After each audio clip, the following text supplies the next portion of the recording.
My mother stood in the middle of my sister's wedding hall, smiling like royalty, and asked me, "So, Jalen, when's your turn?"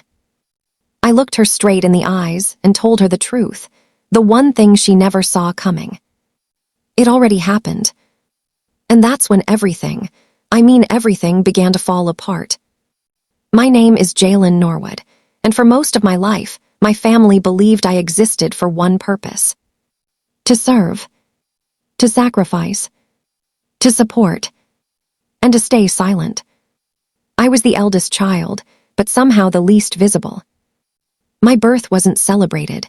I wasn't called the pride of the family. Those titles were born with my younger sister, Sarah Norwood, the golden girl, the family diamond, the one who, according to my mother, was destined for greatness the moment she opened her eyes.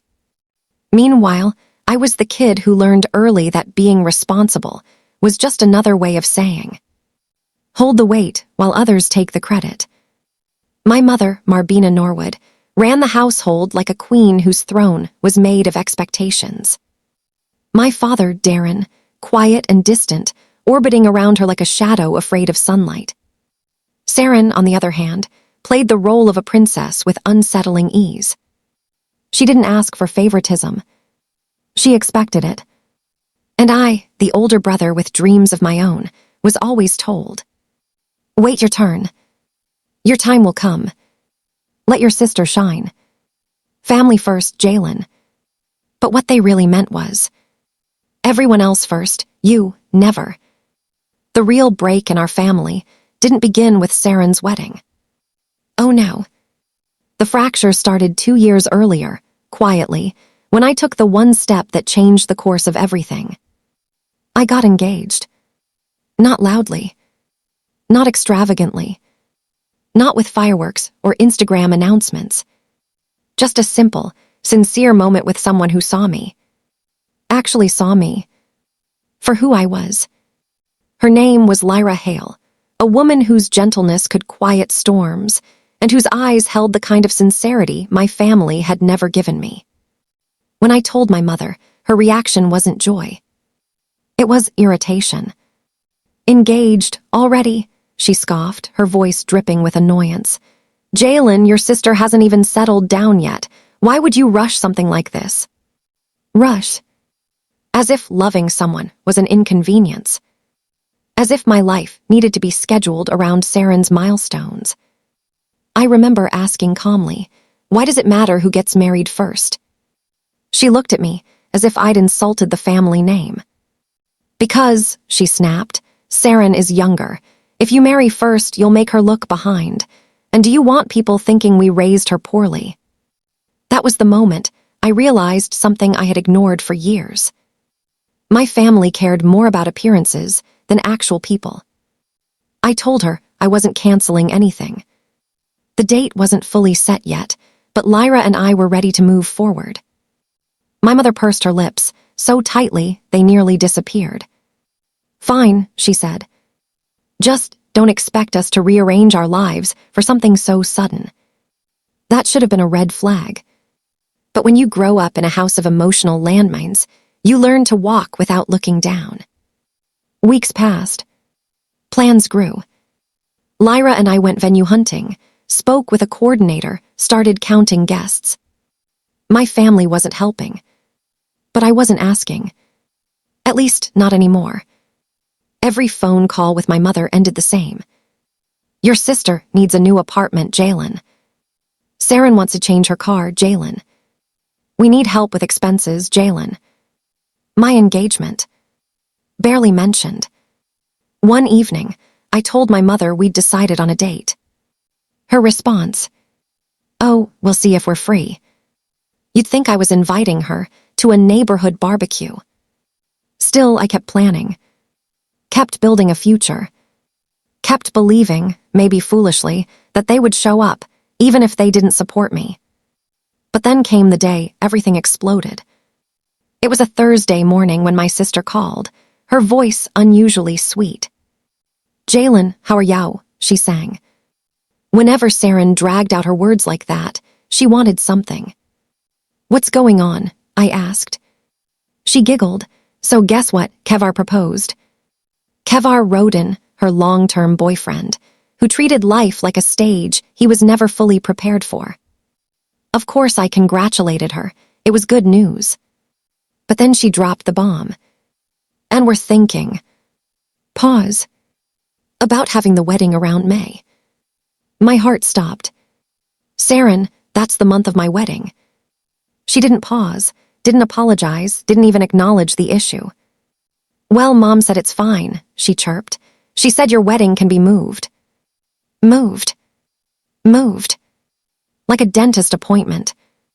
I felt heat rising in my chest. Why would mine be moved instead of yours? I asked, voice low. Another giggle. Jay, come on, you know mine is bigger, plus I'm the girl. Weddings matter more for us. I closed my eyes. Did Mom tell you to say that? No, she lied instantly, but it's true. And then she added the words that sealed her fate. You've always been the supporting one. This is my moment. Be happy for me. That evening, my mother called a family meeting, meaning me, her, and Saren. My father sat in the background like a decorative piece of furniture. My mother clasped her hands dramatically. After discussing the situation, she began as though delivering a royal decree. We've decided it's best for the family if Saren's wedding takes priority. I stared at her. And mine. We'll shift it, she replied. A few months later, you're a man, Jalen. You don't need a specific date. Women's weddings are more delicate. Delicate. That word made my jaw clench. Then my father spoke, quietly but clearly. Marbina, this isn't right. My mother shot him a death glare. Stay out of it, Darren. Silence. I realized then, fully, that my mother didn't want fairness. She wanted control. And she expected me to obey. But I didn't. Not anymore. Because what she didn't know, what no one knew, was that Lyra and I had already made a decision. One that would turn the Norwood family upside down. My mother believed she controlled the narrative of my life. She believed she could rearrange my engagement like furniture, push my milestones behind my sister, and I, the responsible son, would swallow it quietly. But she had no idea that, while she tried to shrink my life to fit her script, I was already writing my own ending. Lyra and I had spent months dealing with my family's coldness. The dismissive tone. The ignored messages. The way everything about my engagement was treated like a passing cloud. So one night, after my mother's family meeting, where she declared my wedding postponed, Lyra took my hands, her eyes steady and full of understanding. Jay, she whispered, I want to marry you. I don't want your family's approval. I want us. And for the first time in my life, I felt chosen. Not tolerated. Not used. Chosen. We decided that night.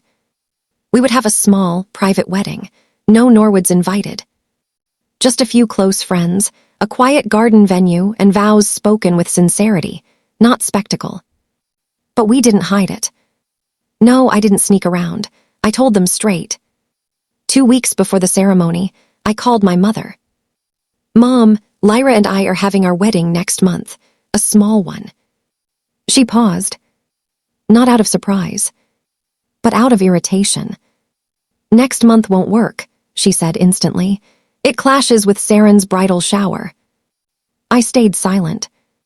So, she continued, we'll move yours, maybe October or November. I breathed slowly. I wasn't asking, I said calmly. I was informing you. Her voice sharpened like a blade.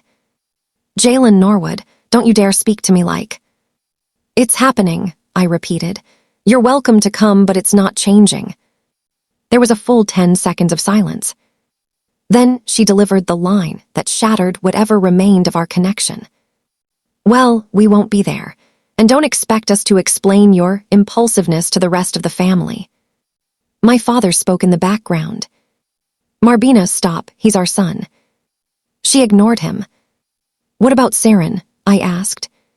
Saren snatched the phone like she'd been waiting off to the side. Jay, you're being selfish.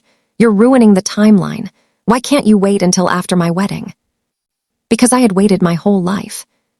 I hope your big day goes great, Saren, I said quietly, but I'm not living behind you anymore. She scoffed. You're going to regret this. She hung up. And in that moment, I accepted a truth I should have embraced years ago. Biology doesn't make people family. Behavior does. Our wedding day was simple, beautiful, and real. No drama. No competition. No mother inspecting decorations with a disapproving glare. No sister complaining about color themes or spotlight angles. Just me, Lyra, and a future built on choice, not obligation. We exchanged our vows in a small garden surrounded by friends, people who genuinely cared. Lyra cried. I nearly did too. It was perfect. And for the first time in a long time, I felt peace.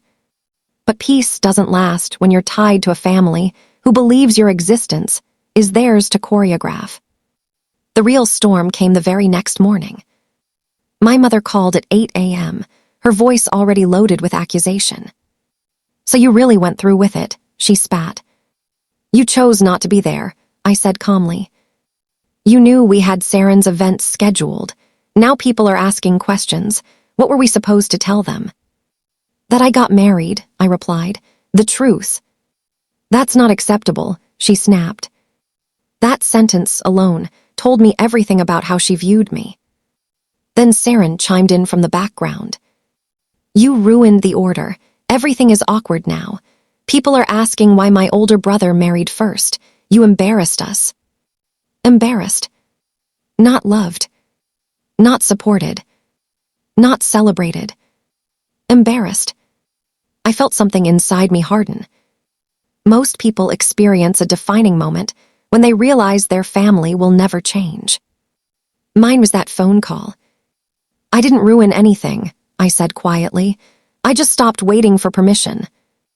My mother's voice went ice cold.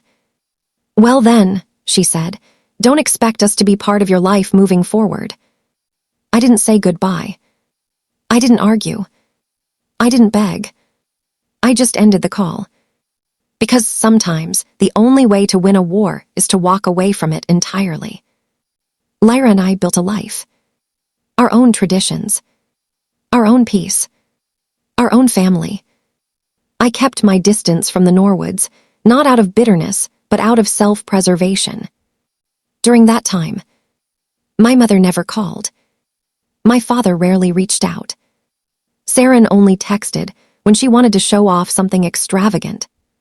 But I wasn't angry. Just done. Fully, absolutely done. Then, 2 years after our wedding, I got a message.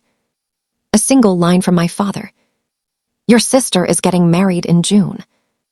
Of course she was. And what followed was the moment the world flipped upside down. My mother, the same woman who told me not to expect them in my life, sent me a long, dramatic message. Jalen, your sister's wedding is a very important family event. We expect you to attend and participate as the elder child. Keep your schedule clear. Participate. This was the same family that ignored my wedding completely. The same family that chose a bridal shower over my vows. The same family that treated my marriage like an inconvenience. And now they wanted me to attend Saren's wedding and play the role of dutiful big brother. My hands actually trembled from disbelief. But nothing prepared me for the line she ended with. And please don't bring your wife. Saren wants the atmosphere perfect. My wife. Not Lyra. Not my partner. Not the woman I built a life with. Just your wife, said with the same tone you use for your mistake. That message didn't hurt me. It enraged me. And it sparked the beginning of the revenge they never saw coming. Their message kept looping in my head like a scratch on a record. And please don't bring your wife. Saren wants the atmosphere perfect. Perfect. Meaning, Lyra wasn't welcome. My marriage wasn't welcome. I wasn't welcome, unless I could play a decorative role in their perfect little performance. For 2 whole years, they ignored my wedding. They dismissed my relationship. They treated my life like a piece of furniture that cluttered the room. But now they wanted me there to elevate their moment. And the worst part, they genuinely believed I'd comply. That I'd show up, smile, bow my head, and clap for a sister who never once clapped for me. They still thought I was the old Jalen.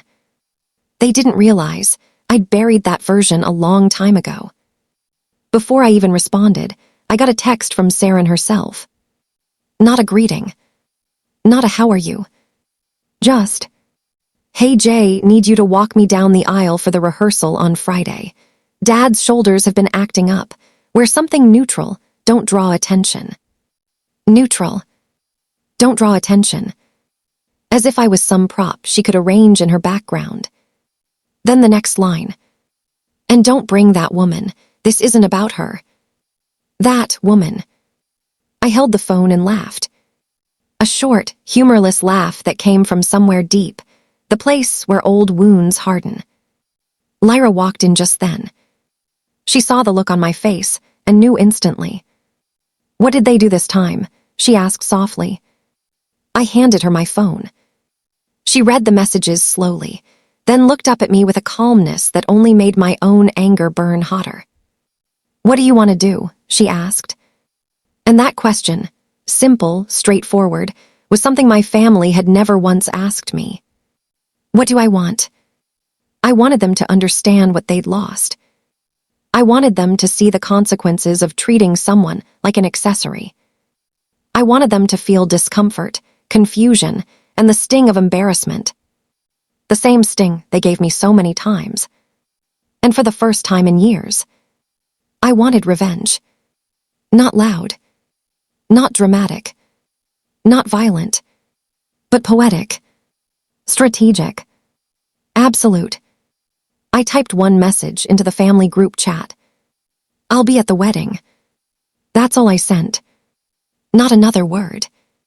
Within seconds, the replies poured in. From Mom. Good, make sure you're on time. From Saren. Finally, you're being reasonable. From Dad. Glad you'll be there, son. My father's message was the only one that didn't feel like a command. But I didn't respond to any of them, because I already knew exactly what I was going to do. And it would all begin on Saren's wedding day. The venue was a giant hall, decorated like royalty was expected.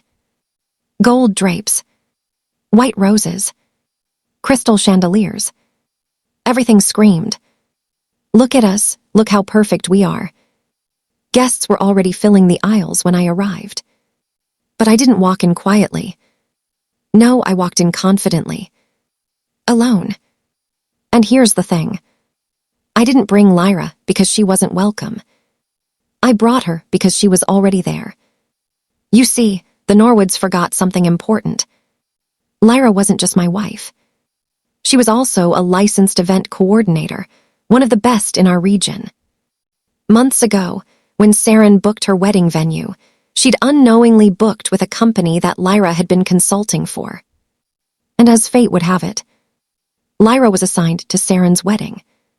Yes, my wife's name was on every vendor list, every organizational chart, every coordination board.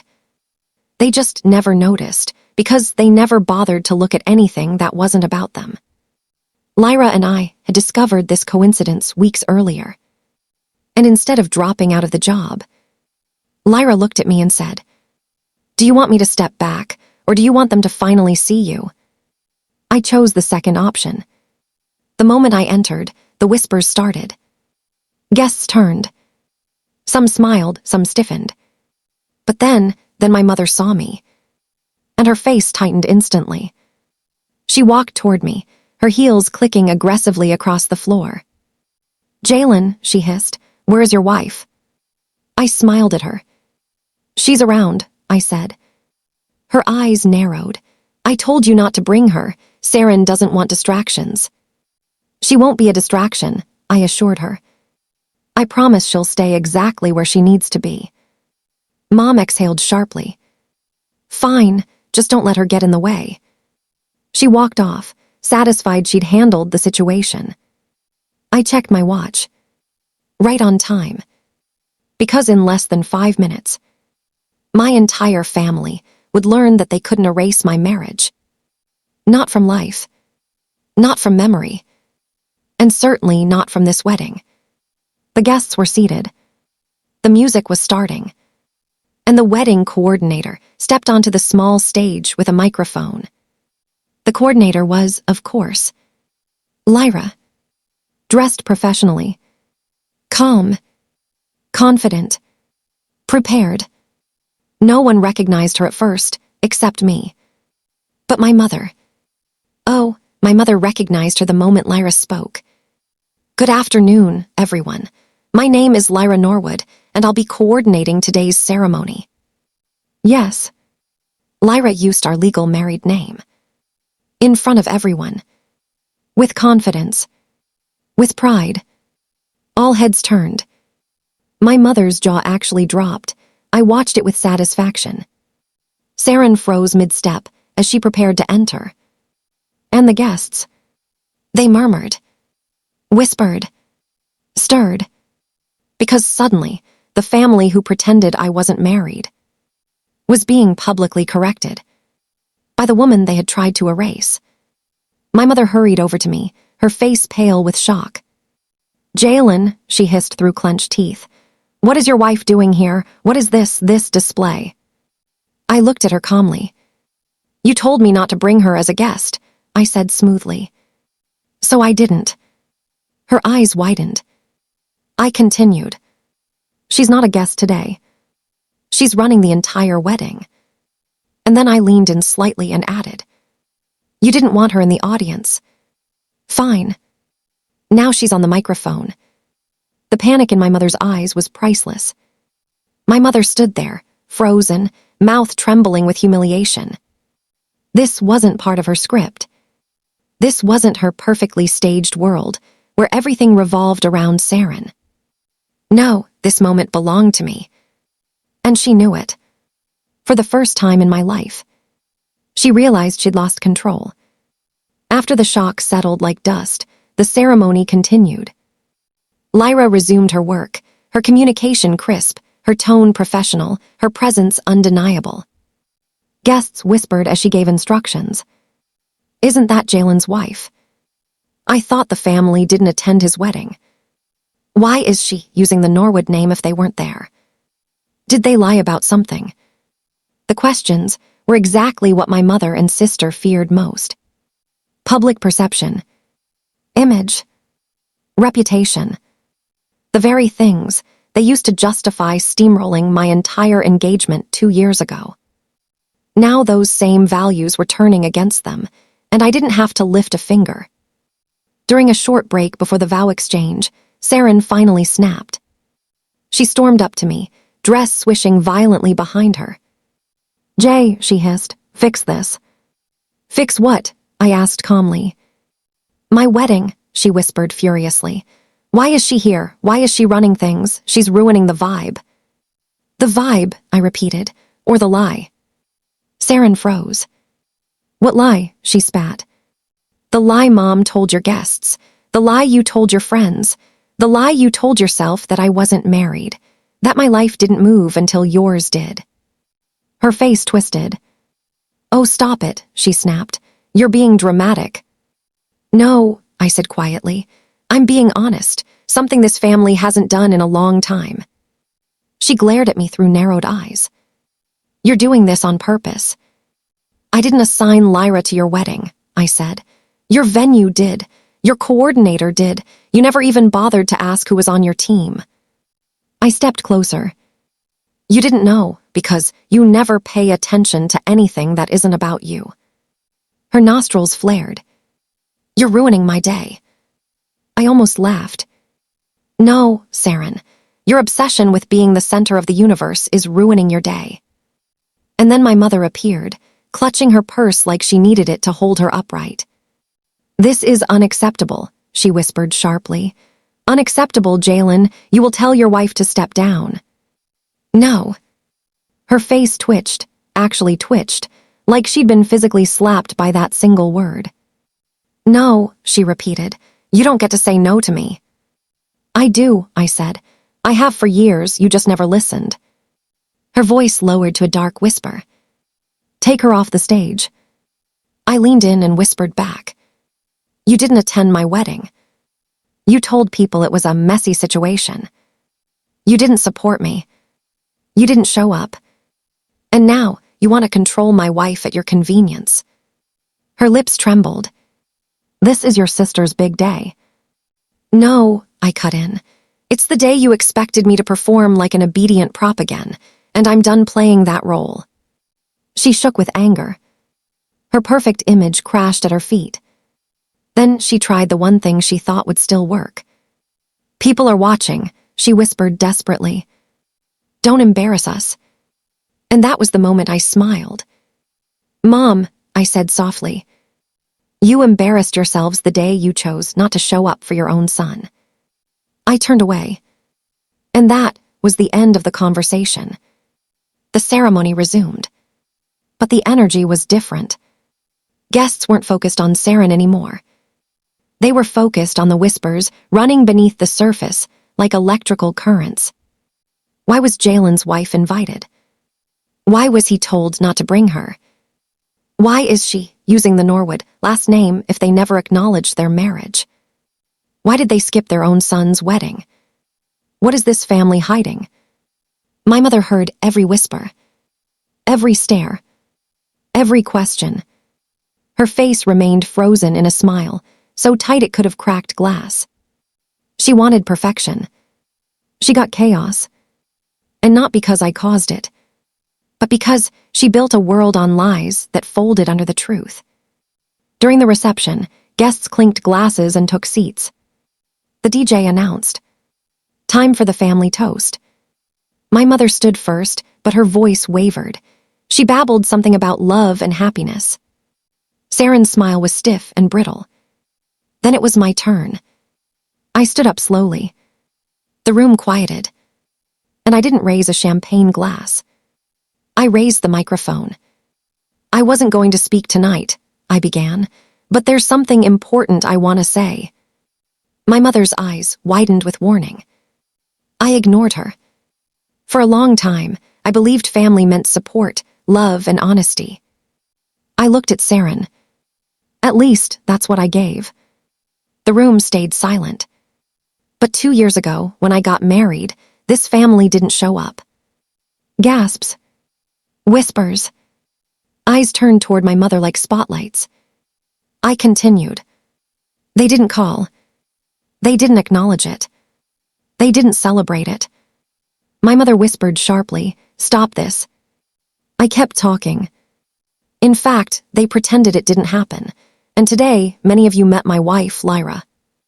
Heads turned to where she stood at the coordinator table. She kept her professionalism. She respected this event, but she deserved better from this family long before today. Lyra's eyes met mine from across the room, soft, proud, steady. So today, I continued. I want to raise a toast to my wife. I lifted the glass. Lyra Norwood. My partner. My equal. My family. Guests lifted their glasses. Not all but many. Lyra's eyes glistened. My mother looked like the world was collapsing. Saren looked like someone had stolen her spotlight because someone finally had. Then I finished with the line that tied everything together. And to answer my mother's favorite question, Jalen, when's your turn? I smiled. It already happened. The room erupted in whispers and stunned silence. And with that, I placed the mic down and walked out. Lyra walked out with me. We didn't stay for the cake. We didn't stay for the dance. We didn't stay for the fallout. We gave them the truth and left them with it. For days, messages poured in. Some family members apologized. Some pretended they didn't know. Some defended my mother and sister. My father called and cried. He said he wished he'd stood up for me sooner. As for my mother, she sent one message. You humiliated us. I didn't reply. Because the truth is simple. You can't humiliate people with honesty. You can only expose what was already there. And Saren, she messaged too. You ruined my wedding. No. I protected my wife. I stood up for myself. And I let the truth breathe in a room full of people who never heard it before. If that ruined her wedding, it was never stable to begin with. My family wanted a perfect image. Instead, they got reality. They wanted silence. Instead, they got truth. They wanted control. Instead, for the first time ever, they saw me walk away on my own terms. And that is how I reclaimed my voice. That is how I ended a lifetime of being second place. That is how I proved the line my mother never expected. My turn. It already happened.